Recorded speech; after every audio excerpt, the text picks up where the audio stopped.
Part 1. A quiet life in the woods. The house stood at the edge of a forest, a humble, weather-worn structure that had endured the passing years, surviving the storms, the rain, and the neglect of time. Its cracked, peeling paint and sagging porch seemed to mirror the life of its sole resident, James Hunter. It wasn't much to look at, but for James, it was enough. This house kept the world at a distance, and that's just the way he liked it. James's days were simple, predictable, and steeped in routine, an order he had crafted to maintain his peace. He woke up at dawn, brewed his coffee in an old percolator that hissed and groaned like an old companion, and then sat on his porch, staring out at the woods. It was quiet there, far removed from the bustle of the world, and that was exactly how he wanted it. Today was no different. The sunlight filtered through the trees, casting soft golden rays over the patchy lawn. James took a sip of his coffee, his hands steady despite the years. His graying hair was neatly combed, and his face, weathered from a life of hard work, was clean-shaven, old habits from his military days. Decades of service had instilled discipline deep into his bones. Even though his days in the military were long gone, the only sounds were the occasional bird call and the distant rustling of leaves. But even in the serenity, James couldn't escape the weight of his past. It clung to him, heavy and persistent like the damp air after a rainstorm. He remembered the battles, the smell of gunpowder, the faces of fallen comrades. But no one ever came around to listen. He didn't speak about it, not out of shame, but because there was simply no one left to hear. After finishing his coffee, James stood and stretched, his joints creaking. His body moved with the stiffness of someone who had carried too much for far too long. His day would be much like any other, tending to his small vegetable garden, fixing the sagging porch railing, and tinkering in his shed. The shed, his sanctuary, was filled with tools and half-finished projects that helped occupy his hands when his mind grew restless. In the middle of the afternoon, with supplies running low, James decided to make a rare trip into town. He hated leaving the quiet of his home, but there was no avoiding it. He climbed into his old pickup truck, a relic from another time, and headed down the narrow dirt road toward the main highway. The truck rumbled along, creaking like its owner, but it always got him where he needed to go. The town was small and unremarkable, with a single main street lined with shops that had seen better days. James parked in front of the general store, nodded briefly to the owner, and stepped inside. He kept his head down, gathering the essentials, canned goods, coffee, and a few other things, avoiding unnecessary conversation. People knew him in town but didn't really know him. He was the quiet man who lived in the woods, and that was just fine with him. On the drive back, something on the side of the road caught his eye. At first, it was just a dark shape against the dirt, but as he slowed, he realized it was a dog, large and injured, lying in the dirt. The dog's fur was matted with dirt and blood, its body battered from a hard life. James pulled over, stepped out cautiously, and approached the animal. Its eyes flickered open, dull with pain, but still aware. He crouched down, careful not to startle it. "What happened to you, boy?" he murmured softly. The dog growled weakly, a low rumble that spoke of both exhaustion and fear. James raised his hands in a gesture of peace. "Easy now. I'm not here to hurt you." For a long moment, the two of them stared at each other, man and dog, both worn and weary. The dog's ribs were visible, evidence of a difficult life. Something about the animal struck a chord with James, a deep ache he couldn't quite place. It reminded him of a past long buried. He hesitated. Taking the dog meant responsibility, something he hadn't committed to in years. But leaving it here to die wasn't an option. With a resigned sigh, he retrieved an old blanket from the truck and wrapped the dog up carefully, lifting it gently into the passenger seat. It didn't resist. As he started the engine, James spoke quietly, almost to himself. "Guess you're coming with me."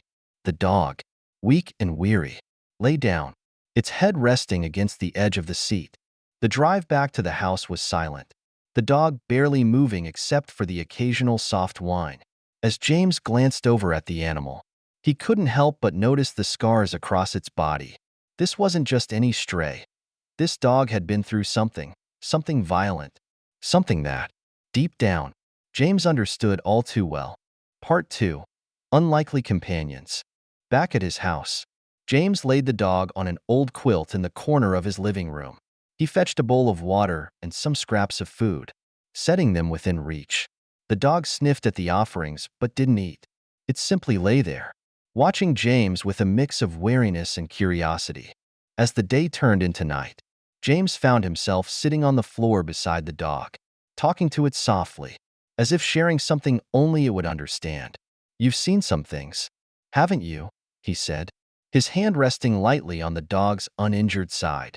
"I know that look. I've seen it in the mirror." The dog didn't respond, of course, but its eyes softened just a little, a slight flicker of trust.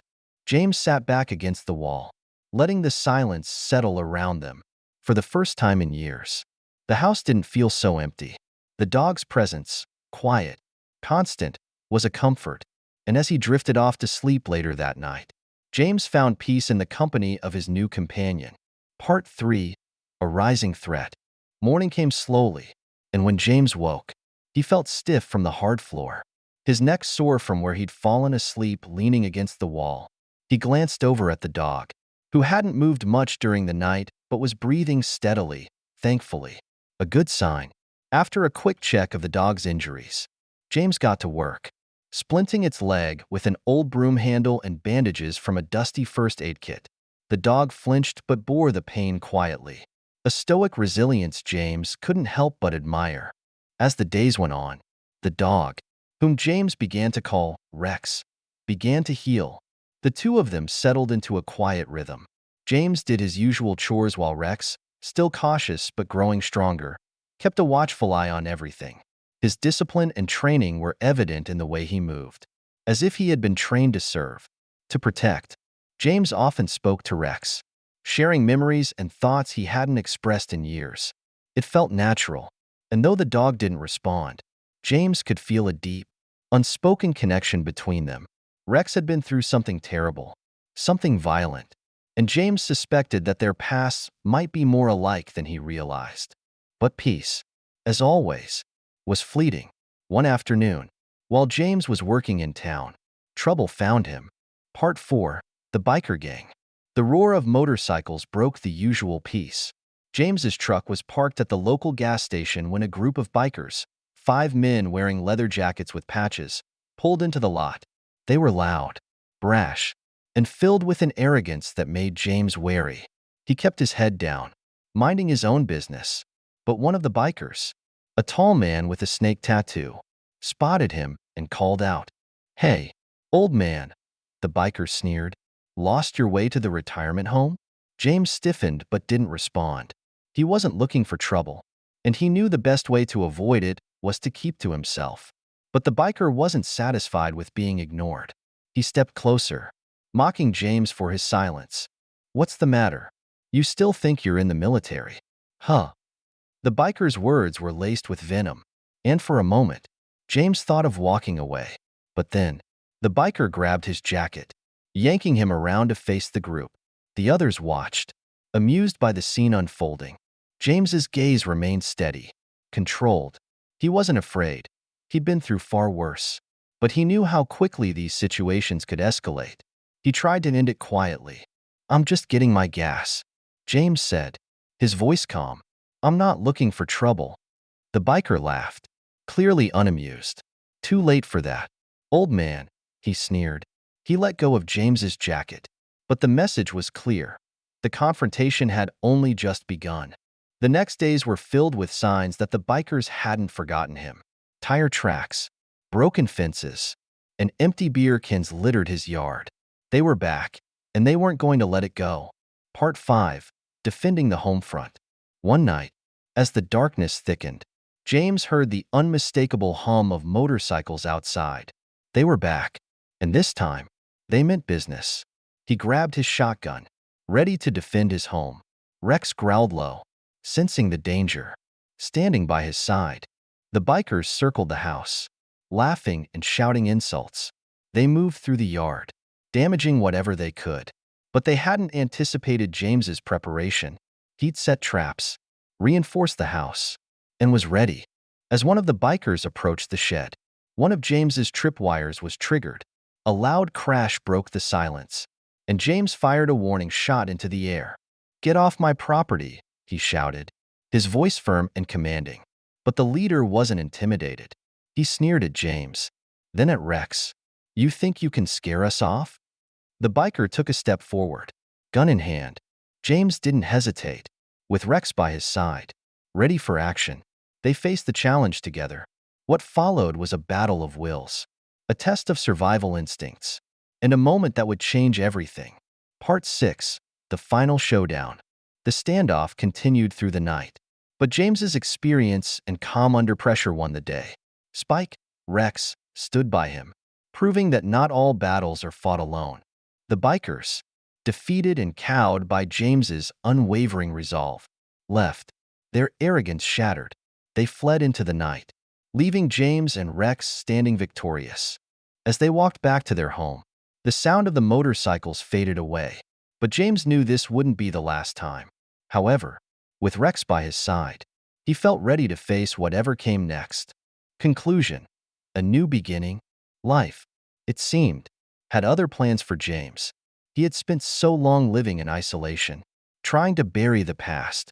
But now, with Rex's help, he had found something he had been missing, a sense of purpose, a reason to keep fighting, and a companion who understood. As James looked out over the horizon, he felt a quiet sense of peace. He wasn't alone anymore, and that made all the difference. The journey wasn't over. There would be more challenges ahead, but with Rex by his side, James knew he could face anything. Together, they had learned that survival isn't just about fighting. It's about finding the strength to stand tall, even when the world seems against you.